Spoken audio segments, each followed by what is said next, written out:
Bismillahirrahmanirrahim. Assalamualaikum warahmatullahi wabarakatuh. Innal hamdalillah nahmaduhu wa nasta'inuhu wa nastaghfiruhu wa natubu ilaihi wa na'udzu billahi min shururi anfusina wa sayyiati a'malina. May yahdihillahu fala mudilla lahu wa may yudlil fala hadiyalah. Wa asyhadu an la ilaha illallah wahdahu la syarikalah wa asyhadu anna Muhammadan abduhu wa rasuluhu la nabiyya ba'dah. Ya ayyuhalladzina amanu taqullaha haqqa tuqatih wa la tamutunna illa wa antum muslimun. Fa inna asdaqal hadithi kitabullah wa khairal huda huda Muhammadin sallallahu alaihi wasallam wa syarral umuri muhdatsatuha wa kullu muhdatsatin bid'ah wa kullu bid'atin dhalalah wa kullu dhalalatin finnar. Hadirin dan hadirat yang dirahmati oleh Allah Subhanahu wa taala, pada pertemuan kita kali ini adalah pertemuan perdana tentang pembahasan dari surat-surat yang terdapat dalam juz 28 ya.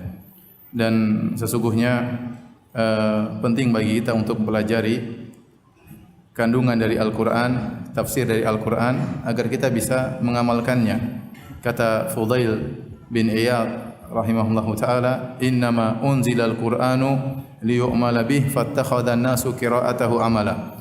Sungguhnya Al-Qur'an itu diturunkan untuk diamalkan.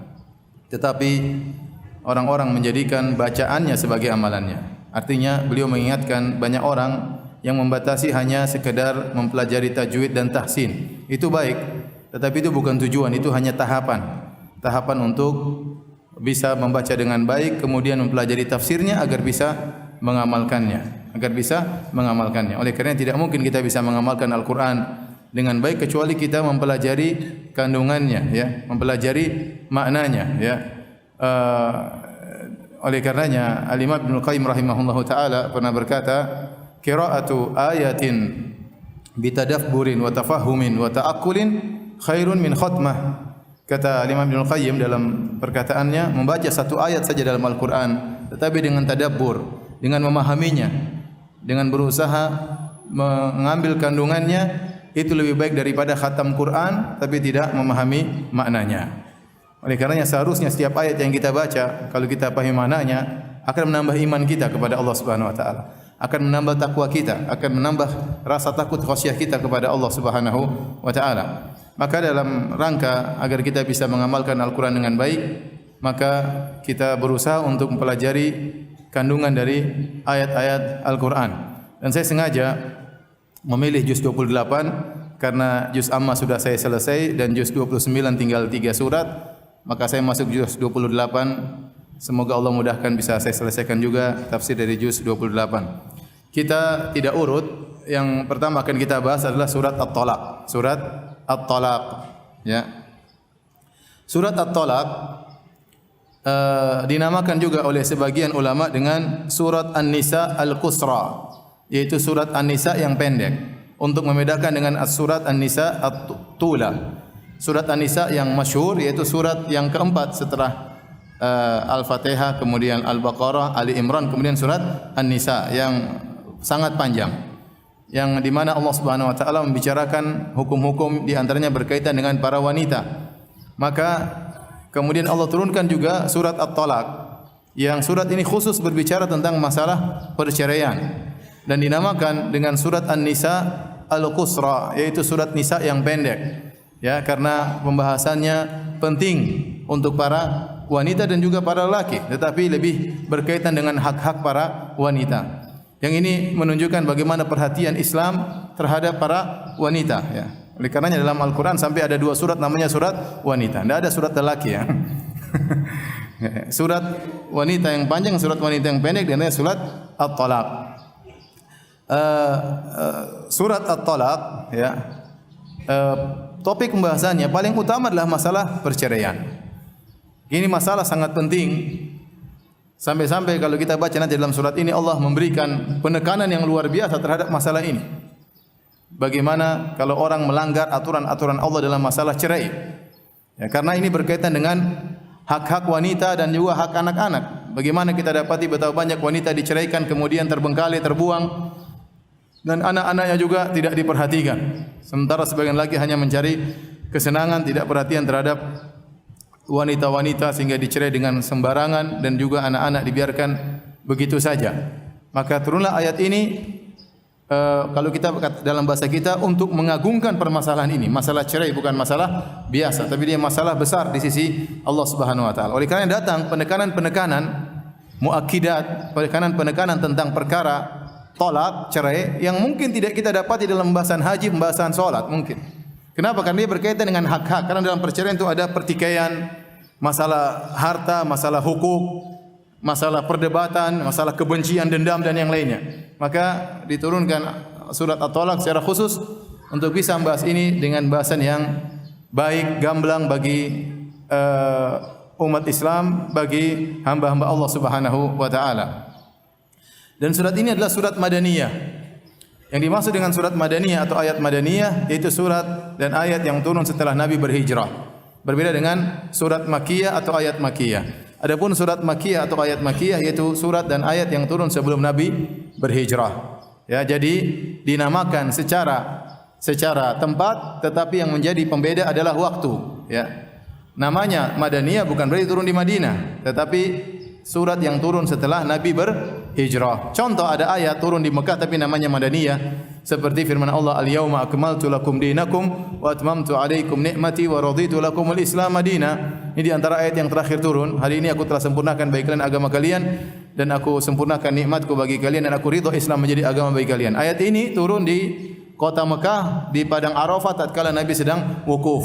Tetapi bukan dinamakan dengan ayat Makkiyah, tetapi disebut dengan ayat Madaniyah. Kenapa? Dia turun setelah Nabi berhijrah, setelah Nabi berhijrah. Jadi seluruh ayat-ayat yang turun dan surat yang turun sebelum Nabi berhijrah namanya surat Makkiyah. Dan seluruh ayat-ayat dan surat yang turun setelah Nabi berhijrah namanya surat Madaniyah. Oleh karenanya terkadang dalam satu surat ada sebagian Makkiyah, ada sebagian Madaniyah. Karena tidak semua surat turun langsung lengkap begitu. Terkadang sebagian surat turun di Mekah, terkadang sebagian ayat turun di Madinah. Sehingga dalam satu surat terkadang ini ayat Makkiyah, ini ayat Madaniyah. Ini istilah yang digunakan oleh para ahli tafsir sehingga kita bisa membedakan apa maksudnya Makkiyah dan Madaniyah. Fungsinya di antaranya faedahnya agar kita tahu nuansa surat ini. Kalau dikatakan surat Makkiyah berarti nuansanya turun Nabi masih berdakwah di kota Mekah, berhadapan dengan Abu Jahal, Abu Lahab CS dan kawan-kawannya ya.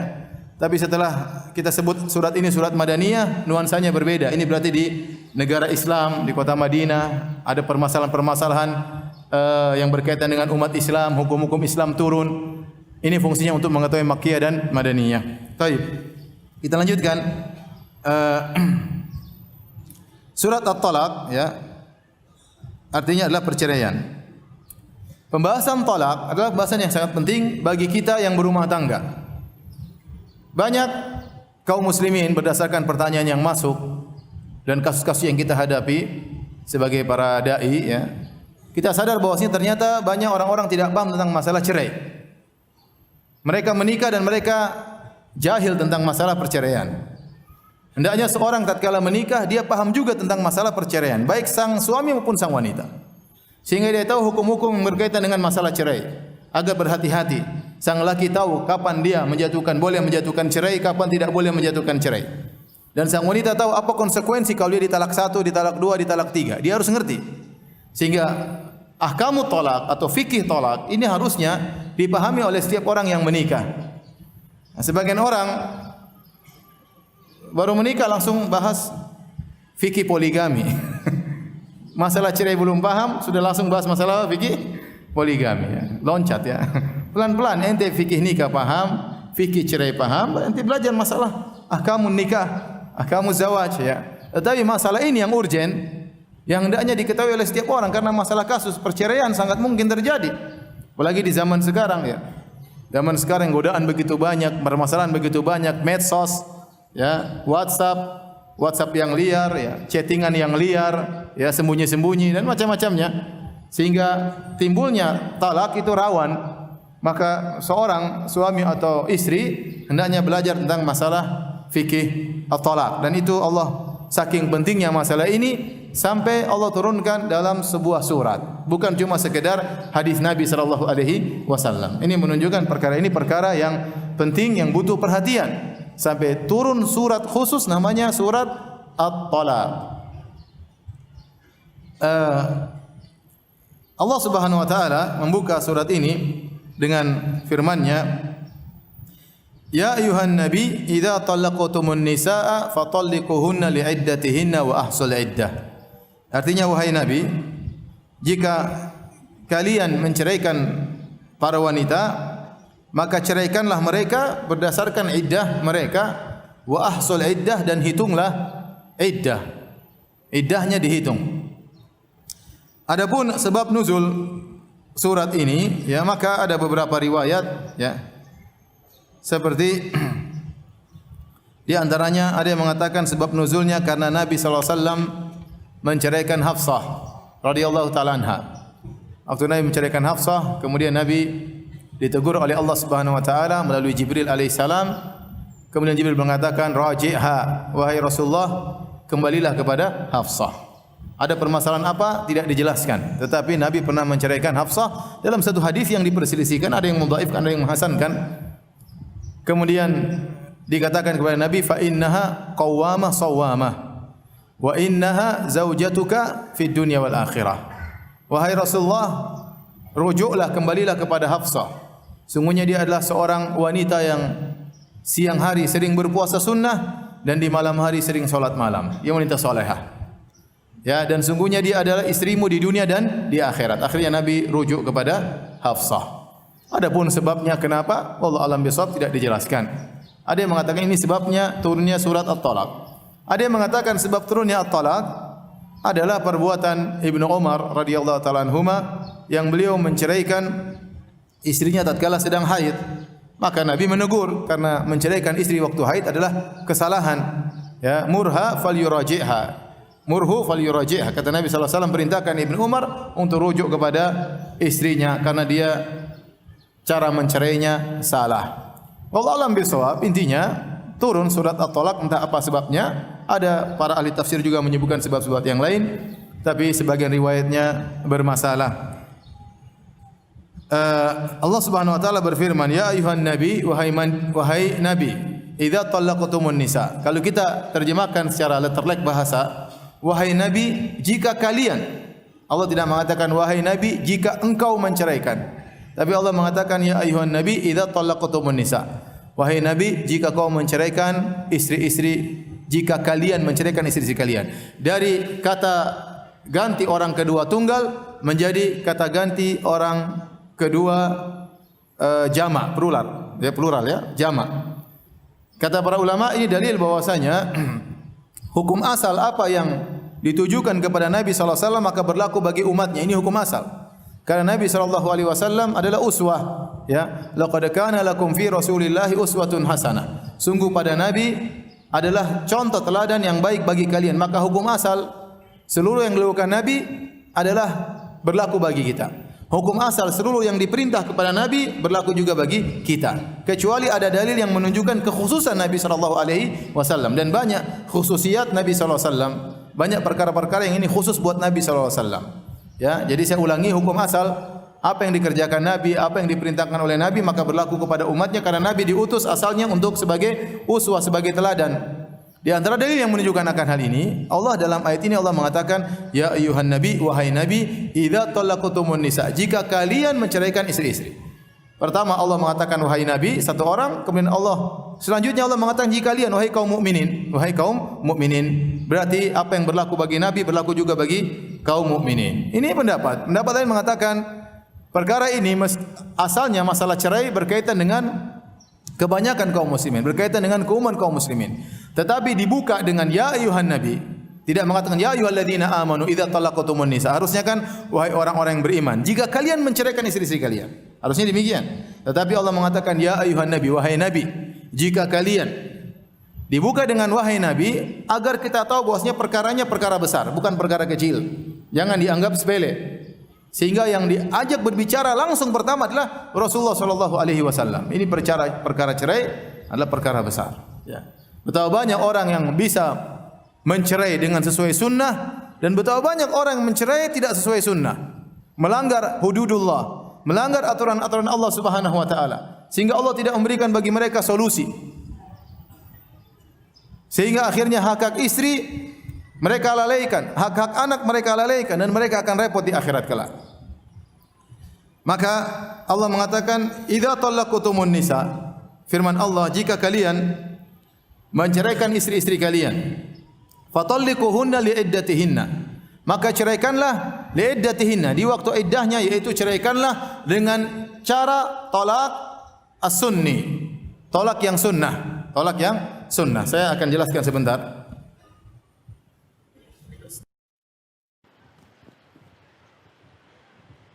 Cerai, ya. Tolak. Cerai ada atau tolak ada dua, ya. Ada namanya tolak sunnah. Ada namanya at-talaqul bid'i atau talaqul bid'ah. Talak sunnah. Ada namanya talak bid'ah. Apa itu talak sunnah? Talak sunnah itu artinya mencerai seorang lelaki, menjatuhkan cerai, menjatuhkan talak satu.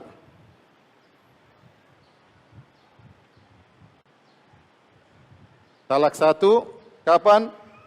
Ketika wanita sang wanita suci dan belum dijihnya. Atau juga menceraikan sang wanita dalam kondisi hamil. Dalam kondisi hamil yang jelas kehamilannya.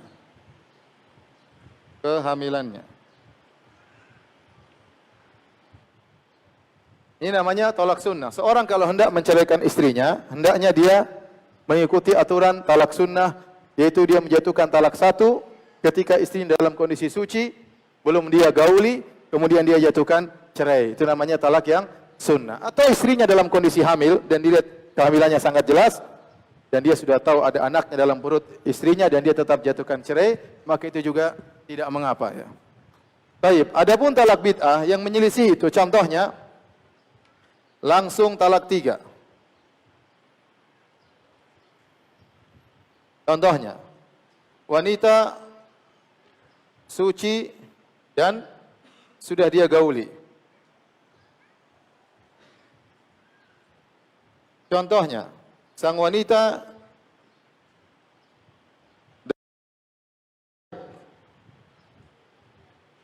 haid atau nifas.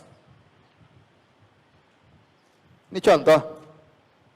Adapun ada jenis talak ketiga yang disebut oleh Ibnu Katsir rahimahullahu taala, ini tidak sunnah dan tidak apa? Tidak bid'ah. Apa itu namanya? Perhatikan, tolak sunnah ini artinya tolak yang syar'i, tolak bid'ah artinya talak yang haram. Ini maknanya sama dengan talak yang haram. Ya. Adapun ini talak sunnah artinya talak yang dianjurkan, yang sesuai syariat. Adapun talak yang tidak sunnah, tidak bid'ah, kata para ulama, di antaranya menceraikan wanita yang menopause.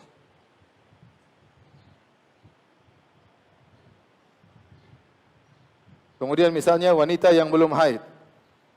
Wanita yang belum haid, masih kecil, sudah dinikahi, ya, belum haid, kemudian dia ceraikan. Atau wanita yang belum digauli,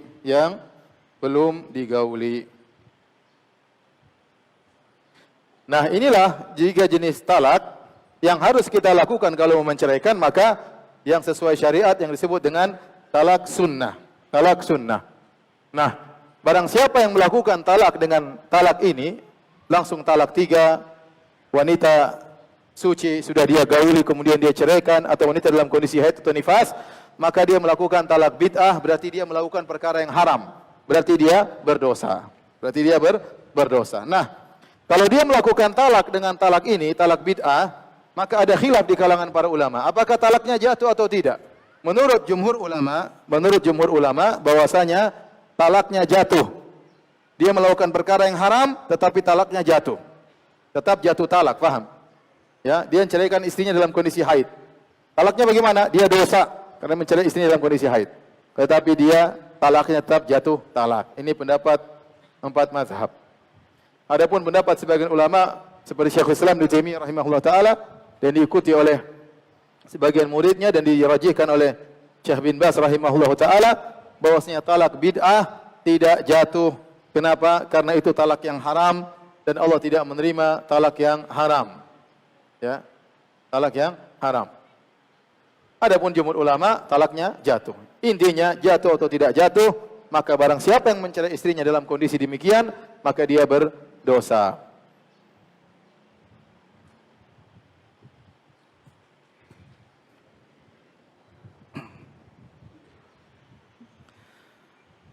Baik. Antum kalau susah tulis, antum foto aja. Ya, itu apa namanya penuntut ilmu zaman now ya. Foto yang tulis di rumah nanti. Ini kan saya cepat, tunggu antum tulis kelamaan. Foto aja, foto nanti tulis di rumah kirim ke istri ya. Baik, kita lanjutkan. Kata Allah Subhanahu wa taala, "Ya ayuhan nabi, idza talaqtumun nisa." Wahai nabi, jika kalian wahai kaum mukminin menceraikan istri-istri kalian, berarti cerai itu hukumnya adalah halal. Kalau haram tentu Allah akan sebutkan. Berarti cerai, talak itu hukumnya apa? Haram. Ya. Kenapa disyariatkannya talak? Karena memang ada suatu perkara yang tidak mungkin solusinya kecuali cerai. Kenapa disyariatkan talak? Untuk lidaf'il madarrah, untuk menghilangkan kemudaratan. Kemudaratan yang mungkin timbul. Contoh, suami istri tidak bisa cocok lagi, sudah tidak mungkin. Ya, atau suaminya menyimpang atau istrinya menyimpang. Ya, kalau dibiarkan dipertahankan pernikahan tersebut, maka akan mendatangkan kemudaratan yang besar bagi istrinya atau bagi suaminya atau bagi anak-anaknya. Maka syariat memberi solusi adanya talak. Itu adalah lidaf'il madarrah, untuk menghilangkan kemudaratan. Maka disyariatkannya talak. Berbeda dengan sebagian agama, talak tidak boleh. Talak tidak boleh. Musibah kalau pas dapat musibah tersebut tidak bisa hilang. Dapat istri ternyata suka main laki-laki, bukan suka main perempuan, suka main apa? Laki-laki, kerjaannya membangkang tiap hari nampar suami, ya. Terus tidak boleh diceraikan, repot seperti ini. Ya. Maka talak itu ada sebagai rahmat bagi hamba-hamba Allah, karena kita tidak tahu takdir kita. Bisa jadi seorang menikah kemudian ternyata dalam menjalankan bahtera rumah tangganya timbul banyak permasalahan. Dan tidak ada solusi kecuali talak. Dan itu solusi terakhir. Tentunya banyak solusi sebelumnya. Ya, seperti kata orang bahwasanya akhiru dawa al-kai. Solusi terakhir adalah berobat dengan kai. Maka dikatakan solusi terakhir dalam pernikahan adalah cerai. Jadi tujuan talak adalah untuk menghilangkan kemudaratan, bukan untuk menimbulkan kemudaratan. Oleh karena tidak boleh seorang menjatuhkan cerai untuk balas dendam kepada istrinya misalnya. Seorang wanita minta diceraikan karena balas dendam kepada suaminya, untuk membuat istrinya menderita atau untuk membuat suaminya menderita, maka tidak boleh. Allah Maha tahu tentang niat seseorang. Tujuan talak bukan untuk balas dendam. Tujuan talak bukan untuk menimbulkan kemudaratan kepada pasangan, tetapi tujuan talak adalah untuk menghindarkan kemudaratan yang lebih besar, maka disyariatkannya talak. Kata Allah, "Fatalliquhunna li'iddatihinna." Maka kalau kalian menjatuhkan cerai, lihat-lihat waktunya, yaitu dengan talak sunnah. Talak sunnah, bukan talak bid'ah. Jadi dalil bahwasanya jika seorang marah kepada istrinya, tidak boleh serta-merta kemudian dia jatuhkan cerai, enggak boleh. Dia harus pelajari ini sudah sesuai dengan sunnah atau tidak. Kalau istrinya sedang haid, maka dia tidak boleh jatuhkan cerai. Ya, dia tunggu, dia jengkel sama istrinya, mau jatuhkan cerai, ternyata istrinya apa? Haid. Ya. Ditunggu. Apalagi kalau jauh, lagi WA-WA-an, kemudian jengkel, biasa ini WA, ya, bahasa WA tidak sama dengan bahasa lisan terkadang, salah paham. Akhirnya jengkel, mau jatuhkan cerai, tanya dulu, kamu haid atau tidak? Kenapa mas? Saya mau tanya aja. Kalau dia dalam kondisi haid, maka tidak boleh dijatuhkan cerai. Kalau dia nekat menjatuhkan cerai, maka haram hukumnya, dia berdosa. Dia berdosa. Apakah cerainya jatuh atau tidak? Maka khilaf tadi sudah kita sebutkan. Jumhur ulama mengatakan cerainya jatuh dan sebagian ulama mengatakan cerainya tidak jatuh karena itu talak yang bid'ah. Nah, seorang lagi marah sama istrinya, ternyata istrinya lagi haid. Ya udah, dia bilang ini hari pertama haid, tunggu minggu depan. Hari kedua mau ceraikan masih haid. Hari ketiga, kamu berapa hari lagi haid? 4 hari lagi mas. Sabar. Hari ketujuh sudah selesai, dia nafsu sama istrinya. Enggak, dia jadi cerai. Buyar cerainya. Karena wanita tatkala sedang haid, terkadang dia emosionalnya tidak bisa terkendali. Maka ini juga harus diperhatikan. Ya, lagi sakit, terkadang sebagian wanita kalau lagi haid sakit, badannya sakit, emosional tidak bisa dikendalikan sehingga tingkahnya, perangainya terkadang berubah, terkadang menjadikan sebagian suami tidak sabar dan akhirnya menjatuhkan cerai padahal tidak boleh menceraikan istrinya tatkala sedang haid. Ya. Demikian juga seorang wanita sedang nifasnya 40 hari, sudah lama dia tidak baca Quran, mungkin sudah lama dia tidak salat misalnya, ya. Akhirnya namanya iman turun, ya. Mungkin dia berkata-kata kasar kepada suaminya ingin menceraikan, ingat dia masih nifas, tidak boleh. Kalau mau ceraikan istrinya, harus istrinya dalam kondisi suci dan tidak boleh dia gauli, ya. Ya, tidak boleh dia gauli. Atau dia sudah istrinya dalam kondisi suci, tapi sudah dia gauli tadi malam. Besoknya dia marah sama istrinya, mau dia ceraikan, waduh, aturannya tidak boleh. Harus tunggu dia haid lagi, suci lagi, baru dia boleh jatuhkan apa? Cerai. Nah, kalau ini menunjukkan bahwasanya tidak semua laki-laki begitu marah langsung apa? Cerai. Dia harus ikut aturan, dan ini hududullah, ini aturan-aturan Allah, hukum-hukum Allah. Tidak sembarangan begitu emosi langsung kamu saya cerai, 1000 kali saya cerai. Sebagian orang seperti itu, ini tidak benar. Tidak benar. Cerai ada aturannya. Maka kata Allah Subhanahu wa taala, "Fatallikuhunna liiddatihinna." Maka ceraikanlah sesuai dengan aturannya. Ini berkaitan dengan iddah, masa iddah. Ayat ini berkaitan dengan wanita-wanita yang sudah digauli. Adapun wanita yang belum digauli, maka seorang boleh menceraikannya kapan saja, ya, karena tidak ada masa iddah baginya. Kata Allah Subhanahu wa taala, ya ayyuhalladzina amanu idza nakahtumul mu'minati tsumma talaqtumuhunna fama min qabli an tamassuhunna fama lakum 'alaihinna min iddatin ta'taddunaha. Wahai orang yang beriman, jika kalian menikahi para wanita lantas kalian menceraikan mereka sebelum kalian gauli, maka tidak ada masa iddah bagi mereka. Langsung putus begitu saja karena belum digauli oleh sang suami. Ini berkaitan dengan istri-istri yang sudah digauli. Baik, kita lanjutkan.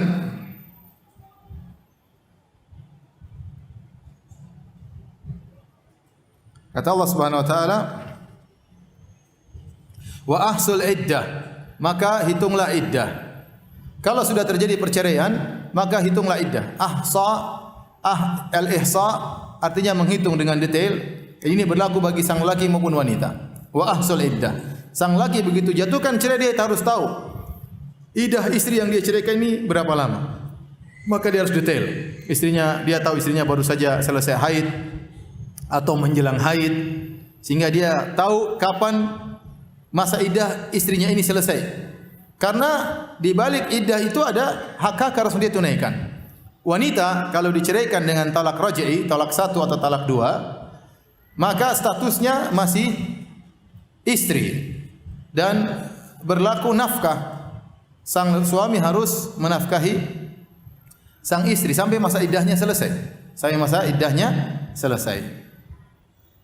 Talak 1 maupun talak 2. Sehingga dia harus tahu kapan habis masa iddah sang wanita. Dan dia juga harus tahu kapan dia boleh kembali. Karena kalau sudah masa iddah sudah selesai, dia tidak bisa kembali lagi. Tolong dihapus.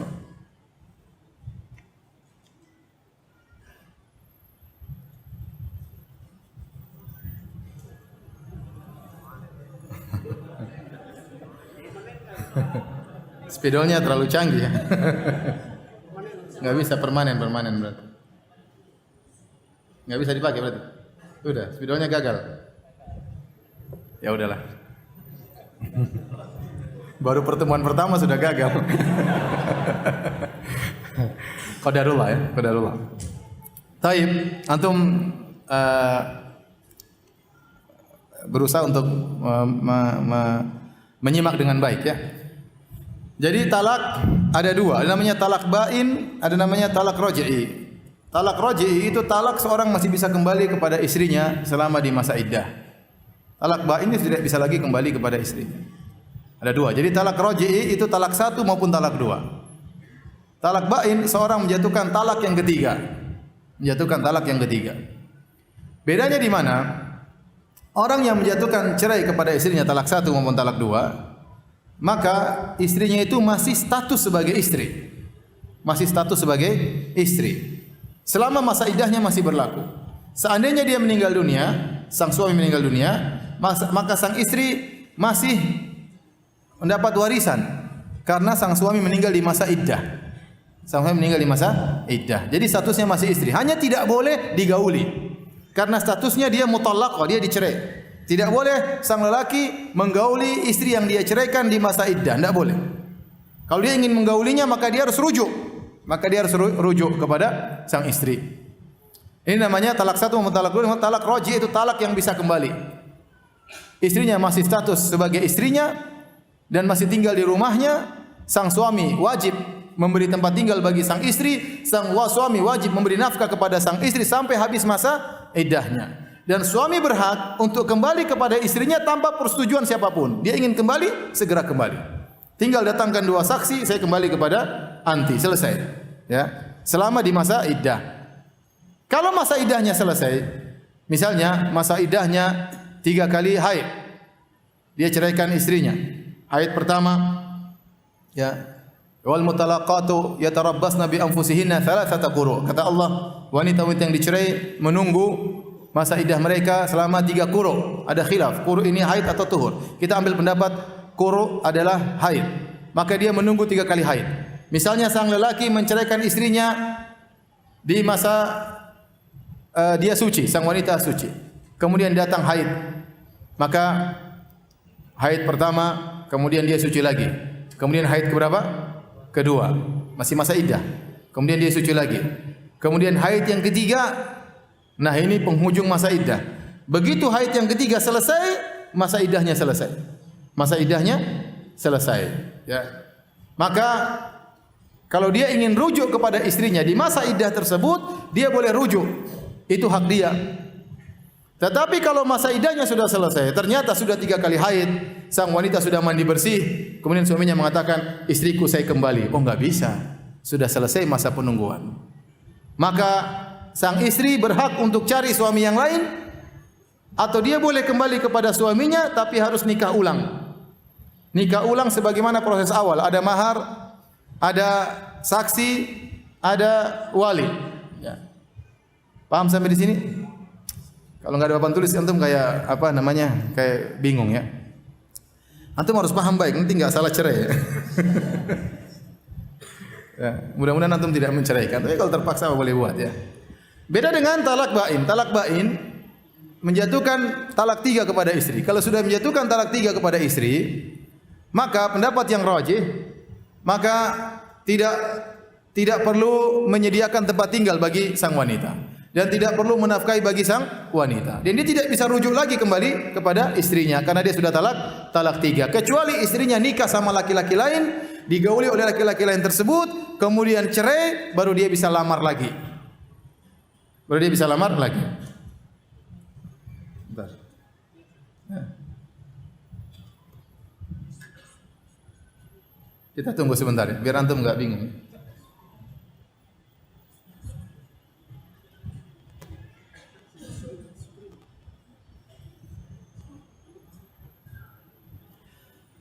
Baik.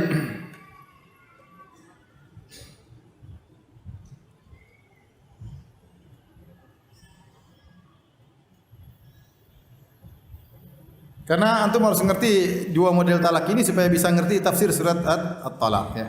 Baik, kita lanjutkan.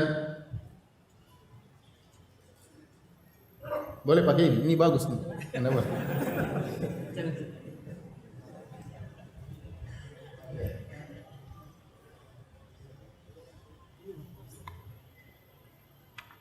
Baik. Perhatikan di sini cerai ada 2 ya. Ada talak ba'in. Ada namanya talak raj'i. Talak raj'i maksudnya talak 1 dan talak berapa? Talak 2. Talak bain, talak 3. Untuk talak 1 dan talak 2, status istri, status wanita dicerai, masih istri. Akan tetapi tidak boleh digauli. Tidak boleh digauli, dicium, dinikmati, nggak boleh. Nggak boleh dicumbu. Nggak boleh dicumbu. Kalau dia mencumbunya dia berdosa. Kalau dia menggauli dia berdosa, tidak boleh. Karena ini wanita dia cerai, ya. Wanita dia cerai. Karenanya, karena masih istri, ya, istri, ya,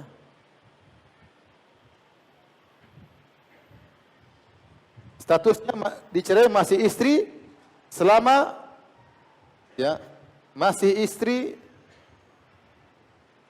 selama masa iddah. Masa iddah maksudnya masalah menunggu. Karena masih istri, maka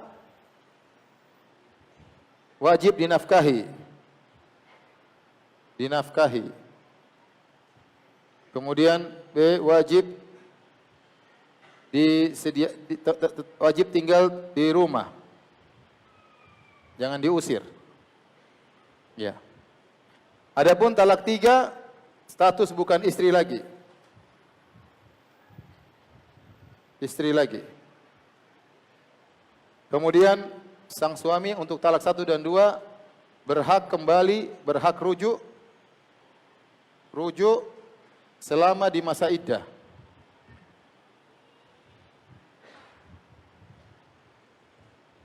Adapun talak 3 status bukan istri lagi. Karena itu tidak wajib nafkah. Dia ada khilaf, tetapi pendapat yang lebih kuat tidak wajib nafkah. Ya, tidak wajib menyediakan tempat tinggal, sukna.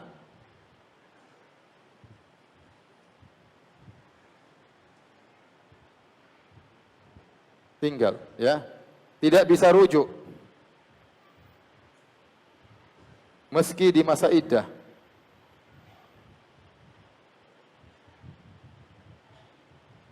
Kalau suami meninggal di masa iddah, tidak dapat warisan.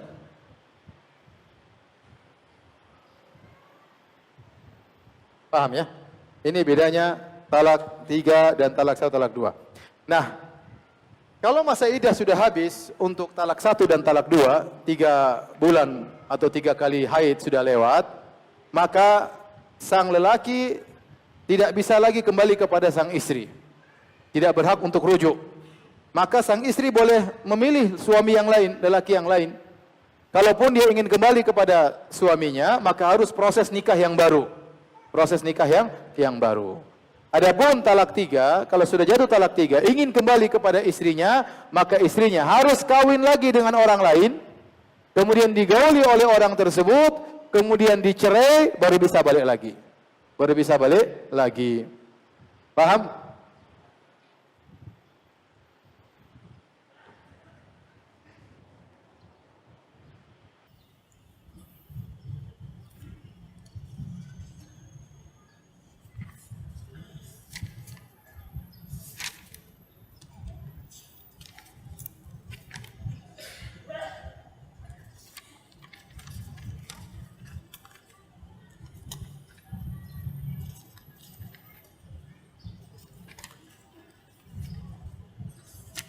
Baik, kita lanjutkan. Ya. Kata Allah, wa ahsul iddah, hitunglah iddah. Masa iddah itu harus diperhatikan, baik sang suami maupun wanita. Karena di balik iddah tersebut banyak hukum-hukum yang berlaku, hak-hak yang harus ditunaikan di balik hitungan iddah tersebut. Oleh karenanya kata para ulama, firman Allah wa ahsul iddah, hitunglah dengan dakik, dengan hati-hati, dengan detail masa iddah. Ini perintah berlaku kepada sang wanita maupun berlaku kepada sang lelaki. Dia harus tahu masa iddah istrinya setelah dia ceraikan.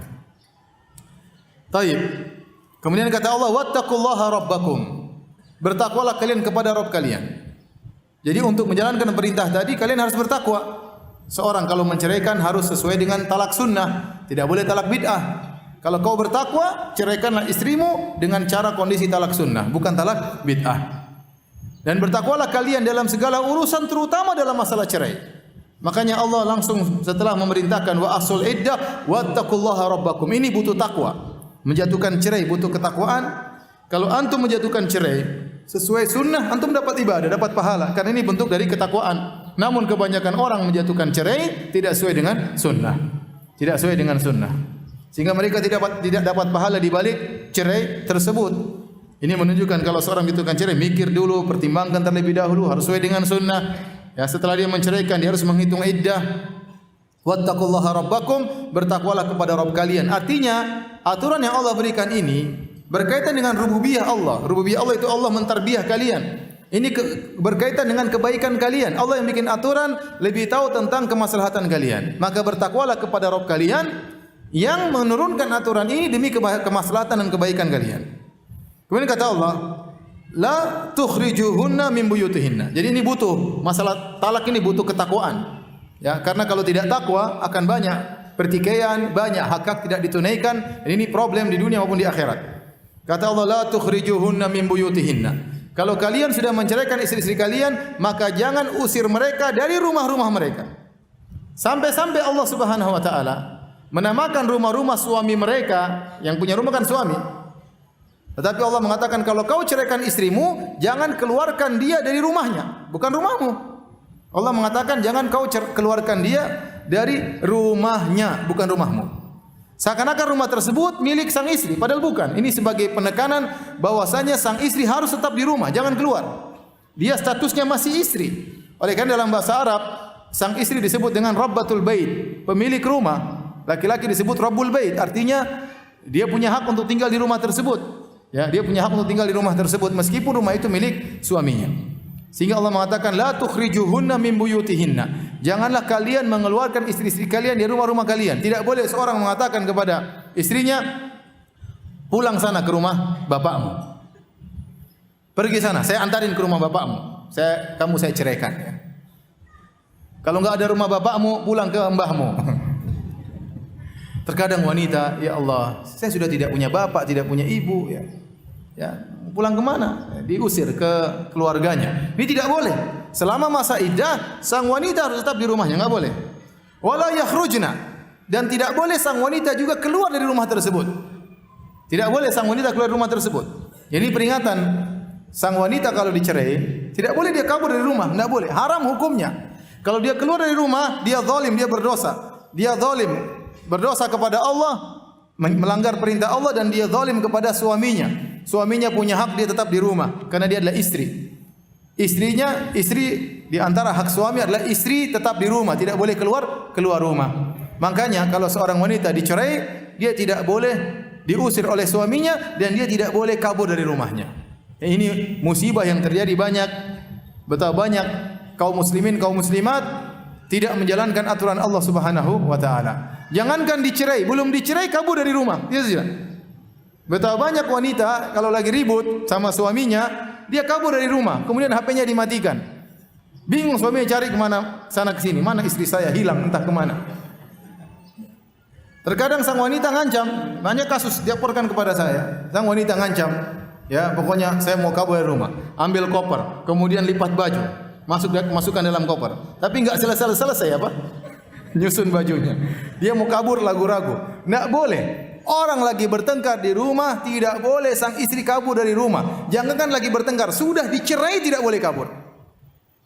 Kecuali sang suami mukul, sang suami melukainya, mengancam untuk membunuhnya, ya kabur. Kantor polisi tidak apa-apa, tidak usah pulang ke rumah orang tua. Tetapi kalau tidak sampai pada tahapan tersebut, hanya pertengkaran mulut, maka tidak boleh seorang wanita meninggalkan apa? Rumahnya. Jangankan dalam kondisi bertengkar, bahkan sudah dicerai, dia tidak boleh kabur ke rumah orang tuanya. Dan ini sangat banyak dilanggar. Betapa banyak wanita kalau sudah dicerai, dia langsung pergi ke rumah orang tuanya. Akhirnya orang tuanya masalah pindah ke rumah mertua. Akhirnya semakin dipanas-panasin oleh keluarganya, oleh ayahnya, oleh ibunya, oleh kakaknya, oleh adiknya, oleh tantenya. Sehingga permasalahan tidak ada solusinya. Anda ingin dapat solusi, ikut aturan Allah Subhanahu wa taala. Maka Allah berfirman, "La tukhrijuhunna min buyutihinna." Kalau kalian sudah mencari istri kalian, tidak boleh dikeluarkan rumah mereka. Wala yakhrujna, dan mereka pun tidak boleh keluar dari rumah-rumah mereka illa ayyatina bi fahishatin mubayyinah. Kecuali mereka melakukan perbuatan keji yang jelas. Itu sang wanita melakukan perbuatan keji yang jelas. Di antara tafsirannya, jika dia berzina misalnya, atau ternyata dia tidak bisa menjaga lisannya, tiap hari maki suaminya, sudah dicerai tidak taubat-taubat, malah maki-maki suaminya, menghina suaminya, suaminya tersakiti, maka dia boleh pulangkan ke rumah keluarganya. Atau ternyata dia sakiti keluarga suaminya, dia maki-maki bapak suaminya, dia maki-maki ibu suaminya, dia mengganggu keluarga suaminya dengan lisannya, maka dalam kondisi demikian sang suami boleh memindahkan sang istri ke rumah keluarganya.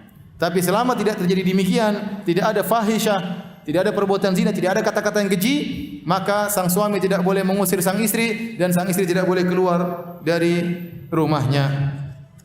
Kata Allah Subhanahu wa taala, ya.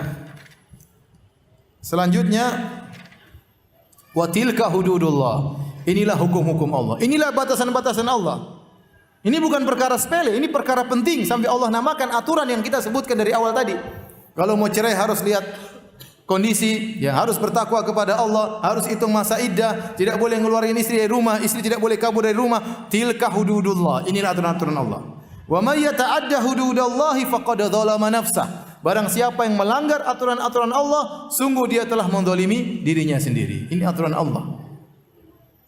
Kata Allah, la tadri la'allallaha yuhditsu ba'da dzalika amra. Sungguh kau tidak tahu, bisa jadi setelah itu Allah mengadakan suatu perkara yang baru. Artinya apa? Allah tawarkan solusi. Anda kalau ceraikan istri Anda, jangan diusir. Ikut aturan, ceraikan dengan sesuai sunnah. Ya. Kemudian biarkan istri di rumah. Tunggu masa iddahnya berlaku. Kalau antum ikut aturan sunnah, bisa jadi Allah timbulkan suatu perkara yang baru. Perkara yang baru itu apa? Bisa jadi sang suami akhirnya iba dengan sang istri. Tadinya dia emosi tidak terkendali. Betapa banyak orang menjatuhkan cerai, akhirnya menyesal. Ya. Rata-rata orang yang menjatuhkan cerai dalam kondisi marah dan rata-rata menyesal. Jarang ada orang datang kepada saya, alhamdulillah saya sudah ceraikan istri saya. Jarang. Rata-rata ustaz, aduh saya emosi ustaz, saya begini. Rata-rata menyesal. Ya. Apalagi sebagian mereka langsung jatuhkan talak 3. Ya. Maka betapa banyak lelaki tidak bisa menahan emosinya, kemudian dia jatuhkan cerai kepada istrinya. Kemudian dia akhirnya istrinya tetap di rumah. Kemudian dia lihat kondisi istrinya, lihat kondisi anaknya, mungkin dia iba, kemudian dia rujuk kembali. Kemudian sang istri tatkala di rumah dia lihat suaminya berbuat baik, bisa jadi dia memperbaiki dirinya. Dia tahu dia yang salah. Itu di antara bentuk teguran adalah dengan menceraikan dia. Dia sadar kesalahannya, kemudian dia perbaiki dirinya. Sehingga tatkala dia sudah baik, bisa jadi suaminya kembali kepada istrinya. Itulah kata Allah, la tadri la'allallaha yuhditsu ba'da dzalika amra. Kau tidak tahu, bisa jadi Allah menimbulkan suatu perkara yang baru setelah itu. Azan kan? Baik, kita azan dulu, langsung salat. Habis salat sunnah kita lanjutkan sedikit insyaallah taala.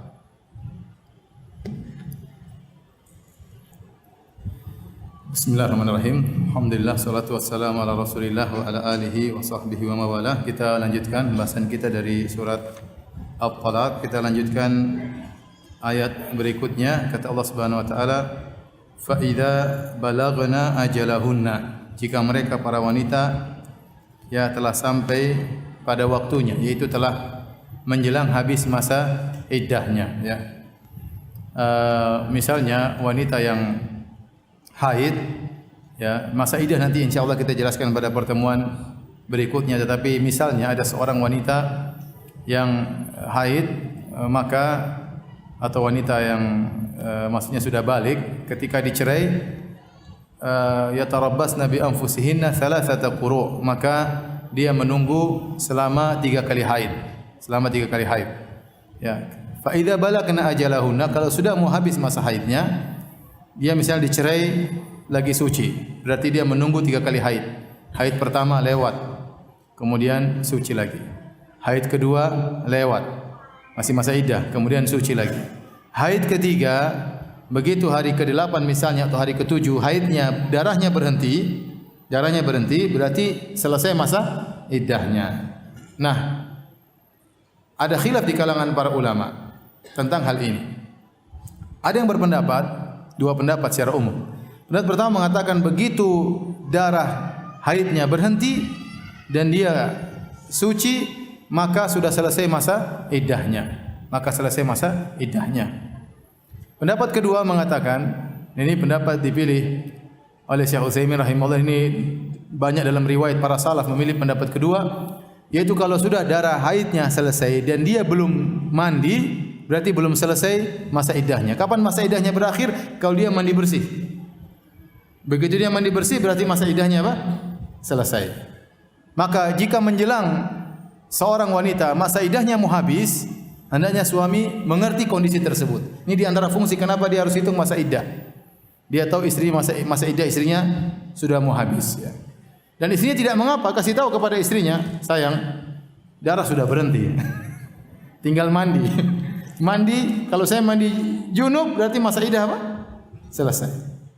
Nah, menurut pendapat yang kuat, dan ini pilihan para salaf, ya, kalau suaminya balik meskipun masa haidnya sudah selesai, tapi dia belum mandi junub, maka masa iddah belum selesai, dia bisa rujuk. Artinya sang suami harus hati-hati, dia harus menghitung masa iddah istrinya. Kenapa menjelang habis? Maka kata Allah, fa'amsikuhunna bima'rufin aw farikuhunna bima'ruf. Maka kalau masa iddahnya mau selesai, di hadapanmu ada 2 pilihan. Fa'amsikuhunna, maka tahanlah, yaitu kembali, tahanlah dia. Artinya jadikan dia sebagai istrimu, rujuk kepada dia bima'ruf, dengan cara yang baik. Aw farikuhunna bima'ruf, atau ceraikan, biarkan masa iddahnya habis biar selesai. Berarti sudah apa? Cerai. Karena kalau masa iddah selesai dan dia belum rujuk, otomatis sudah cerai selesai. Dia bisa kembali lagi kepada dia kecuali dengan nikah yang baru, ya. Jadi maksud firman Allah, fa idza balagna ajalahunna, yaitu tatkala masa iddahnya sudah mau selesai, maka di hadapan wahai suami yang menceraikan 2 pilihan. Fa amsikuhunna, kau tahan dia, au farikuhunna, atau kau biarkan dia cerainya berlanjut, ya. Yang pertama Allah kasih pilihan, fa amsikuhunna, tahanlah dia. Dan ini tentunya yang diinginkan oleh Allah Subhanahu wa taala, tidak terjadi perceraian. Allah inginkan imsak, maka Allah imsak itu menahan. Maka Allah mendahulukan penyebutan imsak. Fa amsikuhunna bima'ruf. Tapi kalau kau kembali kepada istrimu, ya, maka bima'ruf, dengan cara yang baik. Bukan kau kembali kepada istrimu dalam rangka untuk memberikan kemudaratan kepada istrimu, sebagaimana dilakukan oleh orang jahiliyah. Orang jahiliyah dahulu, mereka tidak ada batasan cerai berapa kali, enggak ada batasan bagi mereka. Jadi mereka ceraikan istri mereka. Kalau sudah mau habis masa iddahnya, dia kembali. Kemudian diceraikan lagi. Masa iddahnya mau habis, kembali lagi. Terkatung-katung sehingga tidak bisa diambil oleh orang lain. Sudah mau habis masa iddahnya, kembali lagi. Kemudian diceraikan lagi. Terus mau cerai 100 kali enggak ada urusan. Zaman jahiliyah. Ya, maka Islam mendatangkan aturan cerai hanya boleh 2 kali, kalau sudah 3 kali maka tidak bisa kembali lagi, ya.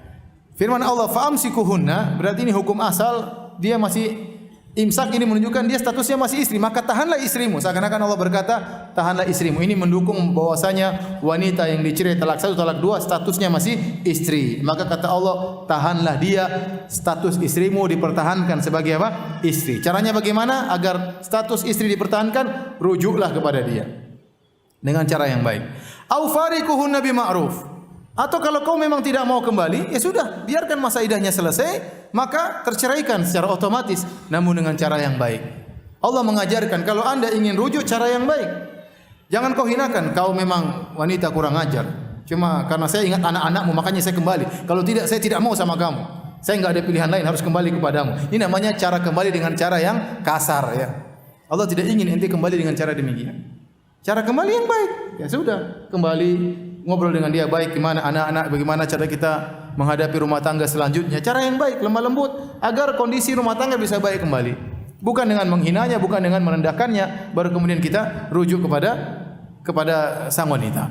Atau cerai dengan cara yang baik. Cerai dengan cara yang baik.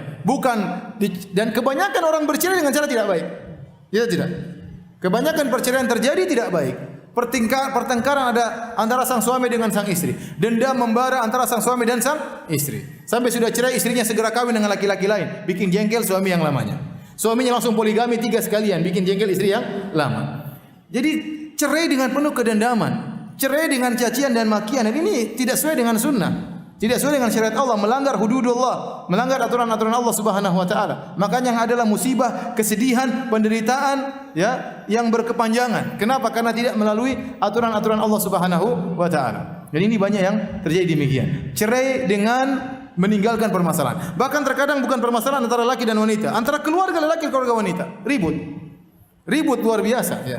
Ini menyedihkan. Ya, makanya Allah mengatakan wa fariquhunna bima'ruf. Ceraikan dengan cara yang baik. Dan ikhwan, kita dalam kehidupan ini bukan cuma masalah cerai, banyak permasalahan. Anda kalau timbul permasalahan, Anda hadapi dengan cara yang baik atau Anda tinggalkan dengan cara yang baik. Contoh, Anda kerja di suatu perusahaan. Ribut, kayaknya enggak cocok, enggak bisa dipertahankan. Keluar dengan cara yang baik. Tidak usah ente maki-maki, tidak usah ente hina-hina, tidak usah ribut dengan atasan. Keluar dengan cara yang baik, sudah. Hati Anda istirahat, hati mereka juga istirahat. Tidak ada dendam, ya. Tidak ada kejengkelan, ya. Hidup dengan tenteram. Berusaha menghadapi permasalahan dengan baik, keluar dengan cara yang baik. Dan kita sering menghadapi permasalahan. Tadinya kita bareng, kemudian kita berpisah. Tadinya kita kerja bareng, akhirnya kita pisah. Maka usahakan berpisah dengan cara yang baik, agar kita tenteram dan hidup ini tentu banyak permasalahan. Kemudian kata Allah Subhanahu wa taala, wa ashidu dzawai adli minkum, dan persaksikanlah 2 orang yang adil di antara kalian. Ini ada pendapat di kalangan para ulama, dan ini pendapat jumhur ulama, bahwasanya tatkala seorang rujuk atau seorang mencerai, hendaknya mendatangkan 2 saksi. Dianjurkan mendatangkan 2 saksi. Hukumnya mendatangkan 2 saksi. Tolong dihapus.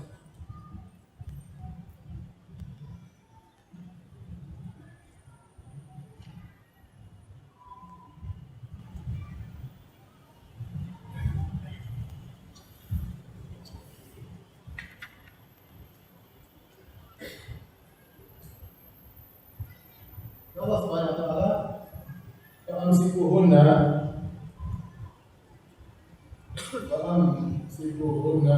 bima'rufin aw fariquhunna bima'ruf. Imsak artinya rujuk, farik artinya cerai. Kita juga tahu wa ashidu dzawai adli minkum. Hadirkanlah 2 saksi. Adalah 2 saksi yang adil di antara kalian. Nah, menghadirkan 2 saksi ini berlaku untuk rujuk saja atau berlaku untuk cerai juga. Kebanyakan ulama mengatakan rujuk disunahkan atau disyariatkan untuk menghadirkan 2 saksi. Demikian cerai juga dianjurkan untuk menghadirkan 2 saksi. Bahkan sebagian berpendapat kalau seorang menceraikan atau rujuk tanpa 2 saksi tidak sah. Barang siapa yang mencerai tanpa 2 saksi tidak sah, barang siapa yang rujuk tanpa 2 saksi tidak sah, namun pendapat yang salah.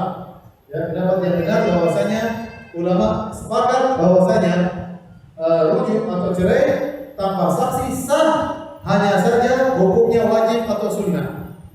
Bagi yang mengatakan wajib menghadirkan 2 saksi pada cerai dan pada rujuk, mereka pun mengatakan seandainya saksinya tidak datang tetap sah, cuma dia berdosa. Saya ulangi, rujuk dan cerai tanpa saksi sah. Tetapi para ulama menganjurkan untuk menghadirkan 2 saksi. Nah, menghadirkan 2 saksi ini hukumnya wajib atau sunnah ada khilaf. Bagi yang mengatakan wajib pun tetap berpendapat bahwasanya tanpa saksi pun sah. Paham? Tanpa saksi pun sah. Karena ada sebagian negara yang membuat peraturan kalau cerai tanpa saksi tidak sah. Itu tidak benar. Baik.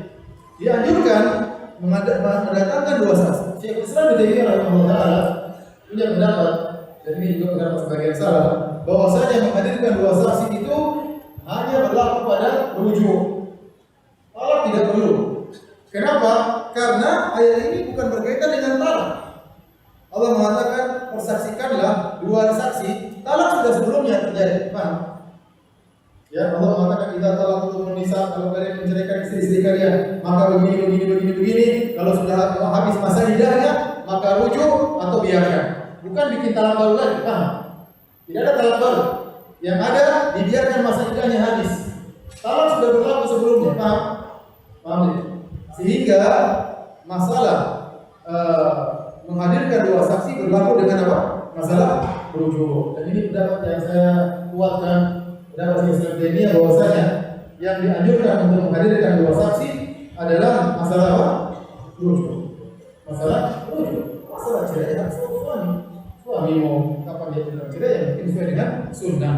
Adapun rujuk maka perlu dua saksi. Kenapa perlu dua saksi? Supaya rujuk ini diketahui oleh sang istri, diketahui oleh orang lain, sehingga suami tidak main-main dan serius, dan di balik itu ada hak-hak yang berlaku dan yang lainnya. Ya, maka dianjurkan untuk menghadirkan dua saksi. Seandainya dia rujuk tanpa menghadirkan dua saksi, maka tetap sah. Contohnya, dia sudah ceraikan istrinya, sudah 2 bulan dia menunggu, akhirnya dia hidup bersama istrinya. Istri yang lain belum ada. Akhirnya dia mau rujuk, maka dia rujuk tanpa saksi pun tidak apa. Dia telepon istriku saya rujuk, atau dia SMS istriku saya rujuk, maka dia boleh mengerujuk istrinya. Ya, rujuk yang makul dengan perkataan. Bahkan sebentar mengatakan, kalau dia datang dia langsung ke istrinya, otomatis dia. Karena tidak boleh dia menggauli istrinya kecuali setelah rujuk. Namun yang lebih hati-hati seorang kalau rujuk dengan perkataan sebelum dengan perbuatan. Harus setelah mengatakan dengan perbuatan tidak sah, harus dengan perkataan. Harus dengan perkataan. Maka kalau seorang menceraikan istrinya, dia ingin rujuk yang afdal, dia jalankan sunnah, dia datangkan dua saksi yang hadir, kemudian dia saksikan, dia ada perbuatan tersebut, saya rujuk kepada istri saya. Seandainya dia tidak dapat dengan saksi, mungkin dia malu, maka dia rujuk langsung juga sah. Tapi dia ucapkan kepada istrinya, saya rujuk kepadamu selama masa iddah belum selesai.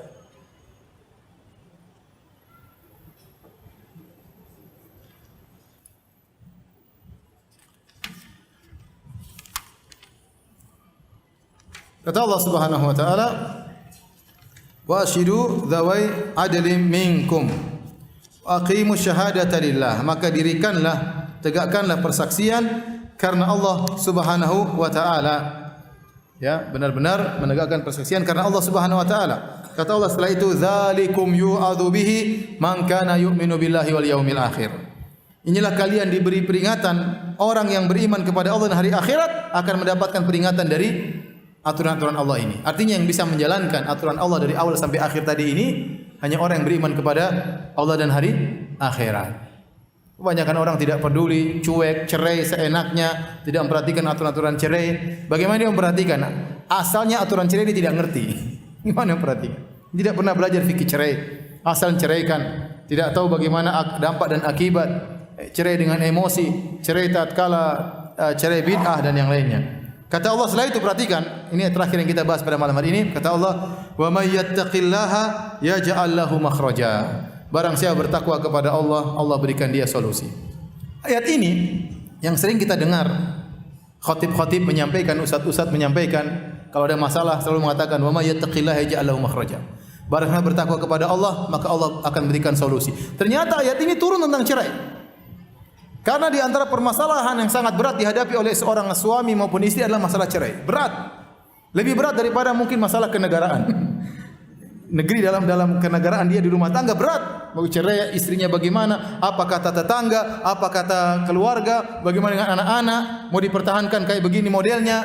Ya, mau dipisah bagaimana? Berat. Maka dia butuh ketakwaan agar Allah beri apa? Solusi. Di balik perceraian banyak hal-hal yang akan terjadi. Ya, banyak hal yang terjadi baik bagi sang laki maupun sang istri. Dia akan menjanda. Belum tentu lagi ada orang yang mau sama dia. Bagaimana rezekinya? Dia harus kerja. Tadinya dia jatuh jadi ratu di rumah, sekarang jadi kerja di jalan, kerja di tempat-tempat pekerjaan. Banyak. Dia butuh ketakwaan agar diberi solusi. Sang suami juga, dia menjadi menduda, belum tentu dapat istri. Kalaupun dapat istri, belum tentu bisa mengayomi anak-anaknya. Perkaranya tidak mudah. Maka Allah mengatakan, "Wa may yattaqillaha yaj'al lahu makhraja." Barang saya bertakwa kepada Allah dengan menjalankan aturan-aturanku yang sudah disebutkan dari ayat pertama dan seterusnya, Allah akan berikan dia solusi di dunia. Dan juga kata para ulama, solusi di akhirat. Karena barang siapa yang mencerai tidak sesuai aturan, dia pasti berbuat zalim. Kalau dia sudah berbuat zalim, pasti dia masalah tatkala hisab pada hari kiamat kelak. Pasti masalah. Dia pasti masalah tatkala dihisab pada hari kiamat kelak. Bisa jadi hak istrinya tidak dia tunaikan, bisa jadi dia zalimi keluarga istrinya, bisa jadi dizalimi anak-anak dan macam-macam. Maka dia akan repot di dunia dan akan repot di akhirat. Makanya kata Allah, "Wa may yattaqillah", barang siapa bertakwa kepada Allah, yaj'al lahu makhraja, Allah akan berikan dia solusi di dunia dan juga di akhirat. Tatkala hisab dia bisa menghadapi permasalahan tersebut dengan mudah. Dihisab oleh Allah. Kenapa? Waktu dia menghadapi perceraian, dia menghadapi dengan ketakwaan. Baik sang lelaki maupun sang wanita. Waktu dicerai dia juga bertakwa kepada Allah Subhanahu wa taala. Kata Allah Subhanahu wa taala, "Wa yarzuquhu min haitsu la yahtasib."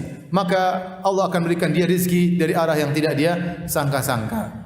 Ya. Orang wanita dicerai, kalau dia dicerai dia bertakwa kepada Allah, meskipun dia menjanda, insyaallah ada rezeki yang Allah berikan dari arah yang tidak dia sangka-sangka. Seorang laki kalau menceraikan istrinya dengan ketakwaan, mengharap ridha Allah Subhanahu wa taala, Allah akan kasih dia rezeki harta, ataukah dia mendapatkan istri yang soleha yang bisa mengayomi anak-anaknya. Maka ini semua solusinya dengan bertakwa kepada Allah Subhanahu wa taala. Ayat ini meskipun berkaitan khusus tentang cerai, tapi kata para ulama umum, mencakup segala permasalahan. Maka hadapilah segala permasalahan dengan ketakwaan. Jangan kita berbuat zalim. Jangan kebencian kita kepada seorang buat kita zalim kepada orang tersebut. Semua permasalahan dihadapi dengan ketakwaan. Ayat ini juga menunjukkan bahwasanya ada rizki yang kita persangkakan dan ada rizki yang tidak kita persangkakan. Contoh rizki yang kita persangkakan, kita misalnya jualan. Kita tahu kira-kira penghasilan kita sehari demikian. Contohnya kita kerja, kita tahu setiap bulan kita dapat gaji sekian, itu gaji rizki yang dipersangkakan. Kita dapat THR, itu rizki yang dipersangkakan. Ada rizki yang tidak dipersangkakan, tahu-tahu kita dapat hadiah dari orang misalnya, atau tahu-tahu kita dapat tawaran kerjaan yang tiba-tiba tidak pernah kita duga sebelumnya. Jadi ada rizki yang kita persangkakan dan ada rizki yang tidak dipersangkakan. Kata para ulama, barang siapa yang mendapatkan rizki dari arah yang tidak dia sangka-sangka, maka itu mudah-mudahan tanda dia bertakwa kepada Allah Subhanahu wa taala. Baik, demikian saja. Masih panjang, kita lanjutkan insyaallah 2 minggu lagi, 2 pekan. Kalau ada yang bertanya saya persilakan. Wallahu ta'ala alam bisawab.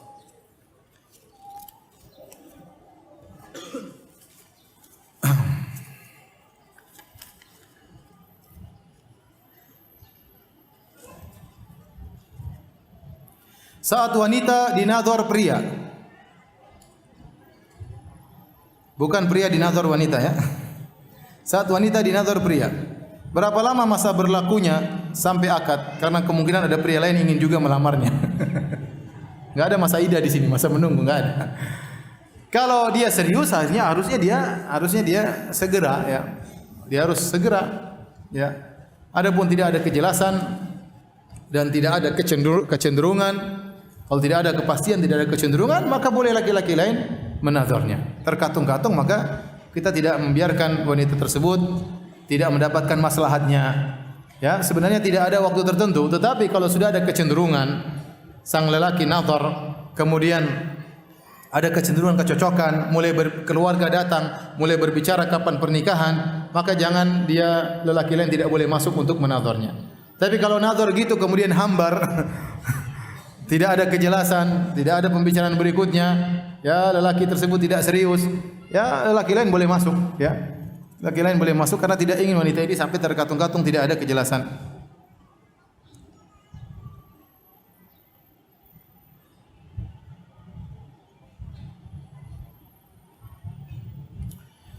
Dua pasangan pezina akhirnya menikah lantaran wanitanya hamil. Saat anak lahir berapa tahun kemudian terjadi perceraian. Bagaimana hukumnya terhadap si anak ya?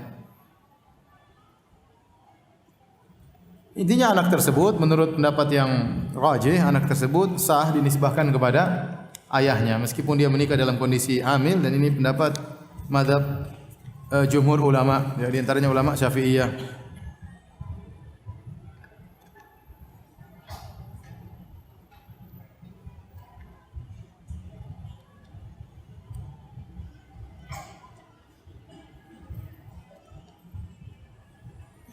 Suami ana selama menikah jika tidak diminta ia tidak memberi nafkah. kurang lebih 10 tahun.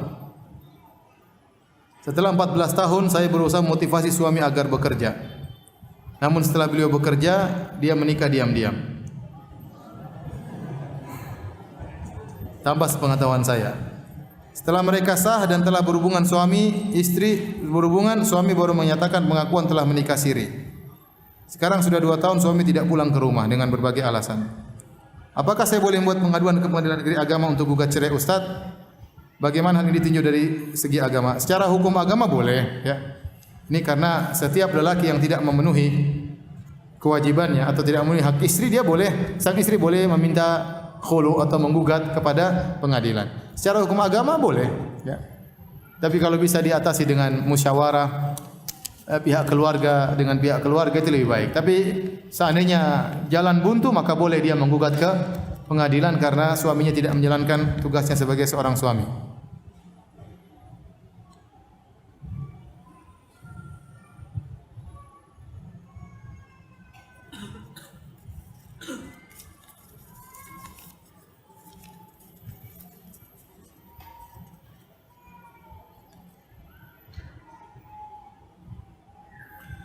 Ustaz, saya pernah talak istri saya, talak 1. Kemudian rujuk, tapi tidak akad nikah lagi. Bagaimana itu Ustaz? Ya kalau rujuknya dalam masa iddah maka tidak perlu akad nikah. Tapi kalau masa iddah sudah selesai maka harus nikah ulang. Saya ulangi, talak 1 dan talak 2 itu kalau dalam masa iddah suami berhak untuk rujuk tanpa butuh persetujuan wanita, tidak perlu. Dia enggak setuju, rujuk, ya. Ya. Tapi selama dalam masa iddah. Tapi kalau masa iddah sudah selesai, maka kalau mau kembali harus nikah ulang. Saya tidak tahu dia rujuknya kapan. Kalau rujuknya setahun kemudian, berarti dia harus ulang akad nikah.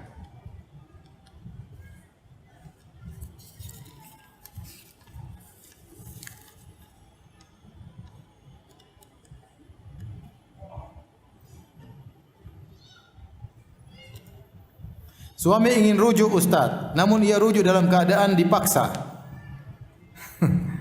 Bagaimana hukum rujuknya? Wallahu alam.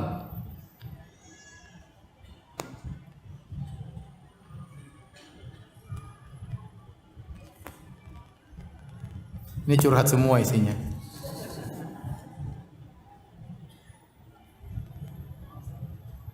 Bila istri punya suami yang tidak salat, bolehkah sang istri minta cerai kepada suami yang tidak salat tersebut? Saya bilang ini kalau kondisinya misalnya di Arab Saudi yang bahwasanya sunnah tersebar di mana-mana, dakwah di mana-mana, maka suami tidak salat, istri minta cerai. Tapi kalau kita di Indonesia, banyak di antara kita yang suami istri sejak awalnya memang tidak salat. Kemudian istri baru dapat apa? Hidayah. Maka apakah lebih baik kemudian dia mengajak suaminya dahulu untuk ikut pengajian, siapa tahu dapat hidayah. Kalau ternyata sudah didakwahi berlama-lama ternyata tidak dapat hidayah, mungkin baru dia minta cerai, ya. Tapi sebaiknya dia ajak suaminya untuk apa? Pengajian dengan berlemah lembut kepadanya, sayang kepadanya.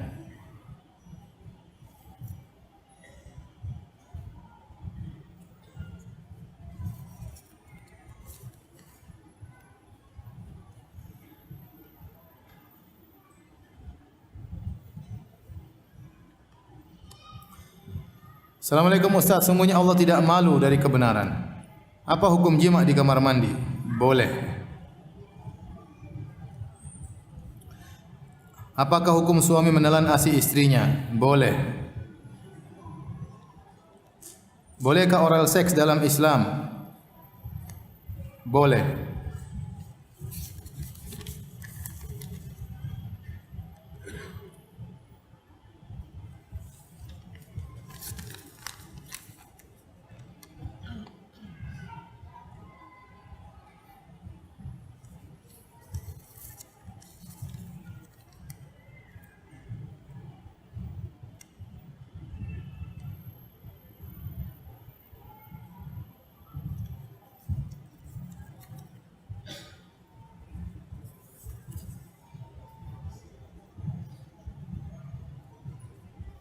Bagaimana menghadapi ummahat-ummahat yang hobi menyebarkan aib saudari-saudarinya di medsos? Nasihati ya. Bahwasanya itu adalah ghibah. Ghibah adalah dosa besar. Dosa besar celaka di akhirat. Seorang wanita menyibukkan dengan aib dirinya sendiri. Masing-masing kita punya banyak aib. Jangan tersibukkan dengan aib orang lain. Keluarga kita belum beres, anak-anak kita belum beres. Masih banyak pekerjaan yang harus kita jalani. Kata Nabi sallallahu alaihi wasallam, "Min husni islamil mar'i tarkuhu ma la ya'ni." Di antara keelokan Islam seorang adalah meninggalkan sesuatu yang bukan urusannya. Ya, perkara yang boleh saja. Kalau bukan urusan kita, ngapain kita urusi? Apalagi yang tidak boleh, seperti aib saudara kita sebar-sebarkan di medsos. Maka hendaknya seorang bertakwa kepada Allah, jangan sampai pahalanya habis di akhirat kelak gara-gara dia menceritakan kejelekan saudara-saudaranya di medsos. Demikian saja ikhwan dan akhwat yang dirahmati Allah Subhanahu wa taala. Kita sudah habis, insyaallah kita lanjutkan pada kesempatan yang lain. Kurang lebihnya saya mohon maaf, dan juga kepada para pendengar Radio Roja dan TV Roja. Semoga Allah memberkahi pertemuan kita dan menjadi pemberat timbangan kebajikan kita di akhirat kelak. Subhanakallah bihamdik, asyhadu alla ilaha anta, astaghfiruka wa atubu ilaik. Assalamualaikum warahmatullahi wabarakatuh.